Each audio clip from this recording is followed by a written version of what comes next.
So I'm at a Toyota dealership right now because they have a major problem. A major recall to tell you about. Toyota announcing the recall of about 100,000 Tundra pickups. And it's sitting right here. They have rows and rows and rows of these Tundras. Toyota's profits from July to September this year were 20% lower than the same time last year. Let me show you. So there's a row right here. Let's walk on this other side.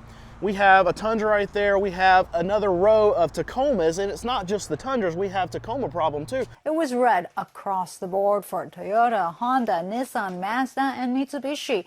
But then you have another row right here of these Tundras. And I've seen it quite a bit here at this dealership right here. I've even talked to some of their salespeople. They're having a very hard time selling these Tundras. Let me show you something that we haven't seen in the car market for years and years and years, and it's right here.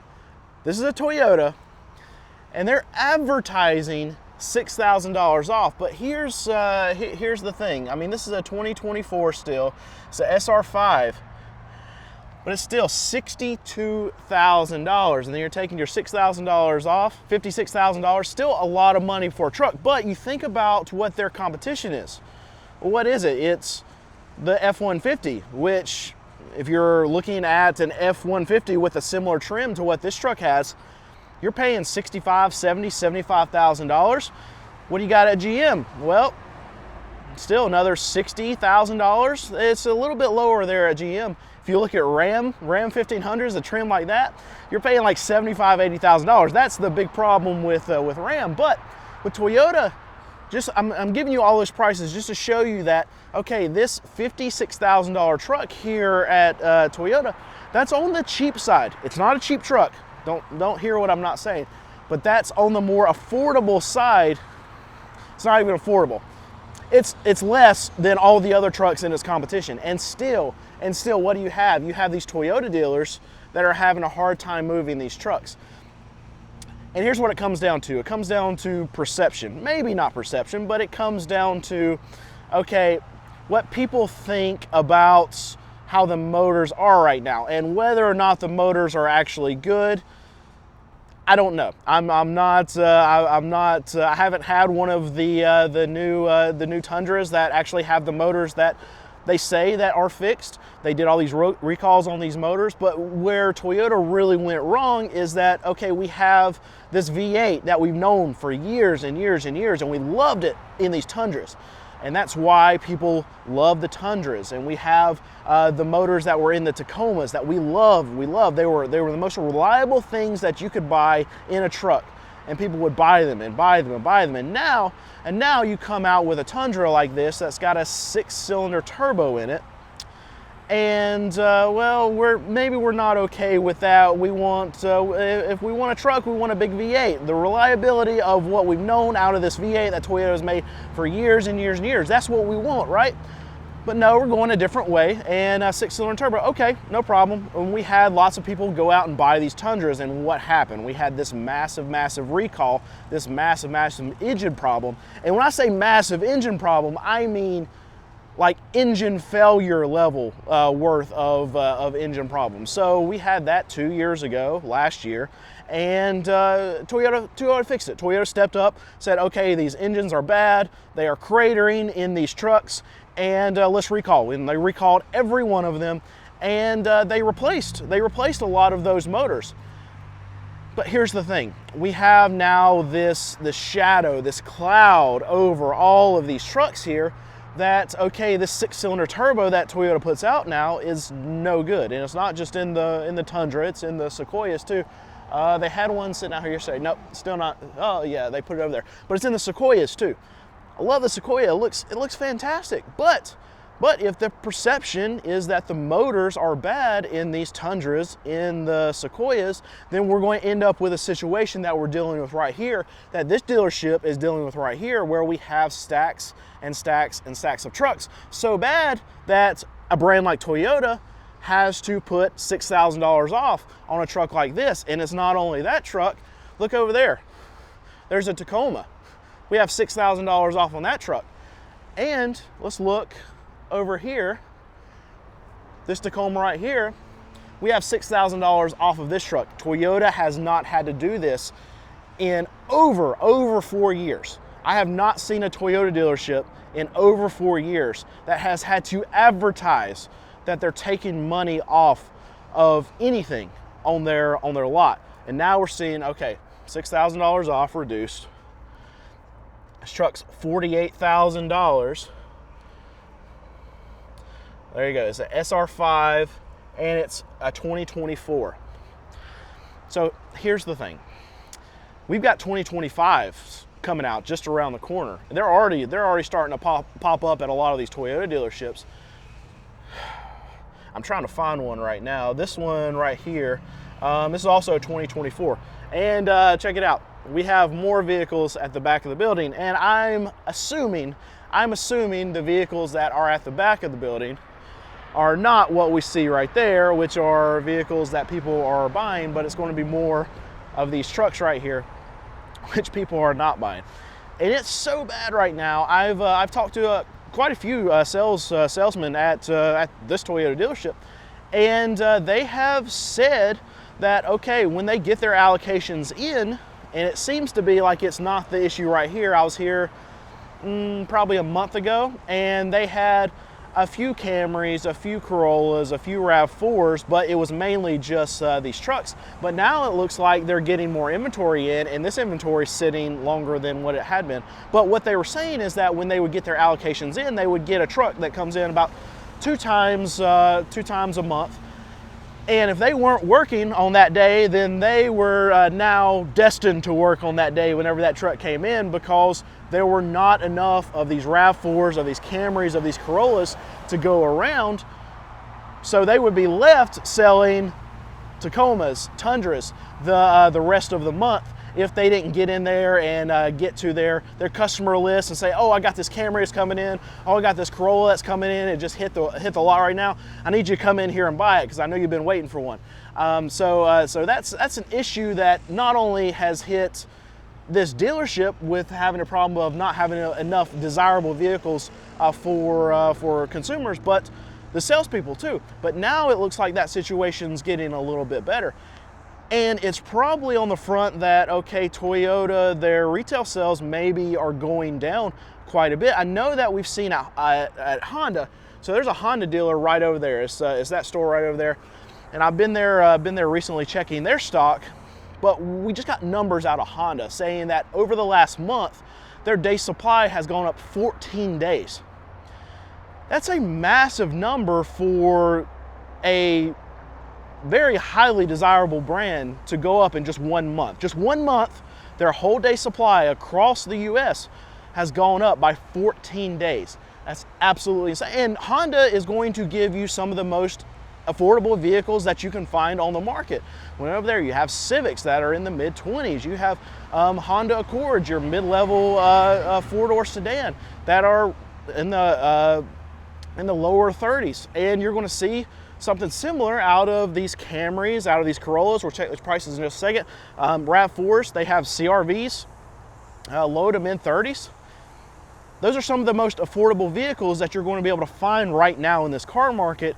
And even a brand like Honda is having a harder time now keeping up with the amount of vehicles that's coming up into the system. And it's either a element of, okay, Honda, the manufacturer, is pumping these dealers with more vehicles that they can sell, or it's a factor of, okay, maybe people are just taking their foot off the gas of what they're buying, even in these higher desirable vehicles. And I think it's probably a little bit of both, but I wanted to come over here. We're going to check, so we're going to go RAV4, we'll check one of these Camrys, and then there's a Corolla down there, but I want to check the prices on these.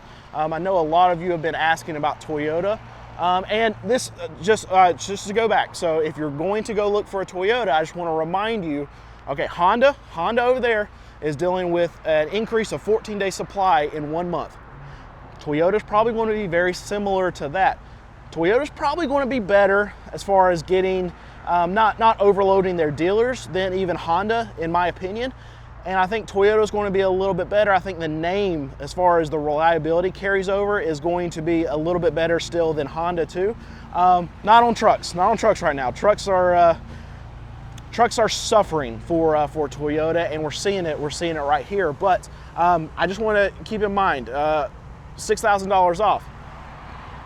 I've seen RAV4s lately. I had a viewer that even sent me some emails, had a phone call with him about him going to buy a RAV4, asking me my opinion, seeing what he could get off. And I told him I thought he could get 10% off a RAV4 right now because you can just find them everywhere.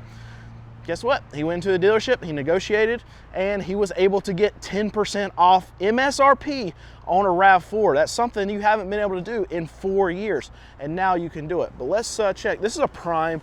We're gonna check both of these. This is an XLE, and this is a Prime. This is one that a lot of people can't find, and it's sitting right here. Let's walk over this side because the sticker is gonna be on this side. But here we go. We got a RAV4 Prime SE all-wheel drive. Price on this is $48,000, and this thing is sweet. It's a plug-in hybrid. Looks great, right? Now we're going to check this one. I think, what did I say? This is the XLE. This one is RAV4 XLE. Yep.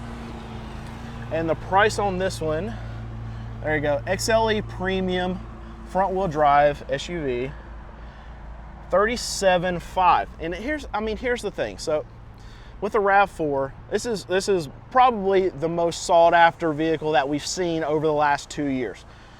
A year ago, you couldn't find them. You couldn't find them at all. And in a lot of cases, these Toyota dealerships were charging market adjustments. They were charging add-ons. Now, this dealership that I'm on right now, I think it's actually a pretty good dealership. They have a few little add-ons. I haven't seen more than like $500. And in this dealer group, I've actually bought a vehicle from that Honda store up there. Any add-ons that they had, as soon as I walked in the door, they took them off. I don't know why they put them on there. I don't like that. That's not my my favorite approach. I feel like you would sell more vehicles if you just don't have it on there. But anyway, so my experience was great, and they didn't charge me the add-ons.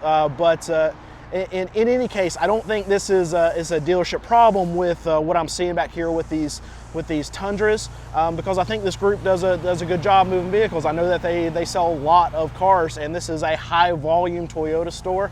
I've talked to even one of the managers here about how many vehicles they sell. They sell a ton of cars. This is not these Tundras, these Tacomas. It's not a dealership problem. They're doing everything. I can promise you, they're doing everything in their power to get these vehicles out of here. So it's something that's going to have to come from the manufacturer, and I think incentives, big time incentives, are going to have to be placed on a lot of these Tundras to even try to be able to move these things. I don't know where I was going with this to begin with, but anyway, Camry. I know. Not a dealership problem. This is a manufacturer problem. There we go. But all these RAV4s that you couldn't find, now they're here. You can get 10% off of a RAV4 because 1, 2, 3. That's across 4, 5, 6, and there are a few more up there. But it's not like they're scarce. There's no supply and demand issue. You're not going to sit down across from the sales associate when you're going into this Toyota dealership now, and they're not going to say, well, supply and demand, so you really need to pay this market. No, you just go down the street. If they only have a couple of RAV4s, and that's what they're trying to do because they're hiding them in the back, you just go down the street to the dealership that's not hiding them. A dealership like this where you can see exactly what the inventory is. You say, hey, all right, supply and demand. You got quite a few of them sitting out there. If you want a customer, I am one, and this is what I'll pay for it. And if you won't sell it to me for that, then I'll go to the next dealership. You can now do that in the car market, and it's a good thing. So let's check this. This is Camry. I believe this is one of the 2025 models, but we'll look at this. It's an SE. But here we go. This is Toyota Camry SE. This is, a 2025, and this is a Camry hybrid. And I want to show you the price on it. It's $33,935. This is a 2025. This is what I'm trying to tell you about, especially these trucks that are sitting out there. These 2025s, they're already hitting the lots. Just about every one of those Tundras that I saw, they're 2024s. And it's taken up more than 50% of the lot. That 3 rows right there, I mean, this is the lot. I'm gonna spin you around the whole lot. This is what they have to display the vehicles that they have for sale. They have this row, they have this row, and they have this row. That's Tacomas and Tundras. And I know for a fact that this dealership, there's a racetrack that's not too far away from here. I've seen a lot of new Tundras just driving by, a lot of new Tundras just sitting kind of in the parking lot in the front of that racetrack. I wonder where those Tundras belong to. So anyway, this dealership has so many Tundras and their 2024s, and you know that Toyota is ready to find a place for the new 2025s. And here's the thing too, if this dealership is going to keep getting vehicles like this that are highly desirable, well, what they're going to have to do from their reps that they're actually getting their vehicles from, they're going to have to take some stuff that's not very desirable to be able to get stuff that is very desirable. So if they want more vehicles that they can sell, they're going to have to take more vehicles that they can't sell. This is a good thing for a consumer that wants a Tundra. If you want a Tundra, then you find a dealership like this where they're going to take a lot of money. If they're advertising that they're going to take $6,000 off of a Tundra, they're going to probably take a lot more than that. But let's check one of these RAV4s. This is an XLE. I think that other one over there was an XLE, but I want to check. You know what? This is an XSE, so this is a different trim level. I'm excited about RAV4s because I haven't been able to show you guys a lot of them in a very long time, actually ever. So this one's 40,681. I say ever because I've been doing YouTube now for right at 2 years now, and there's never been a time during that 2-year period where I've seen more than probably 5 RAV4s on a lot, and they've even got more over there. So this is exciting to me to be able to show you inventory like this because we just haven't seen it in the car market. And I said Corolla. Here's a Corolla. It's a Corolla LE. Let's check this thing out.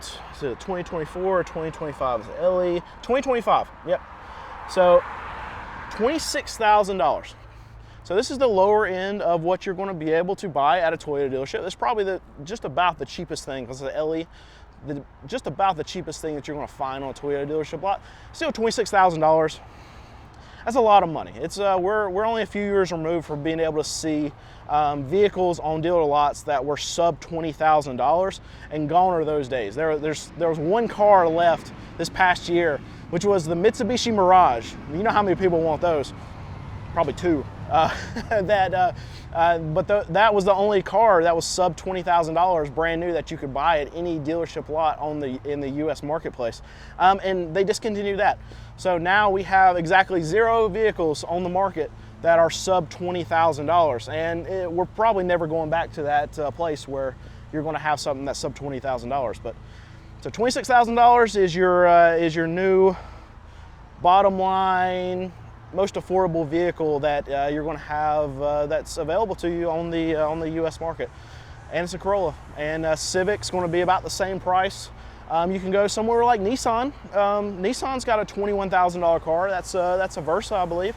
But Nissan has its own problems, and most consumers, what are they going to choose? They're going to choose not to buy a Nissan in most cases. They're going to spend that extra $5,000 and go to a Civic. They're going to go to a Corolla. But that's your options now. If you want the most affordable thing in the car market that has the reliability name on it, you're going Corolla, you're going Civic, and $26,000. That's what it costs.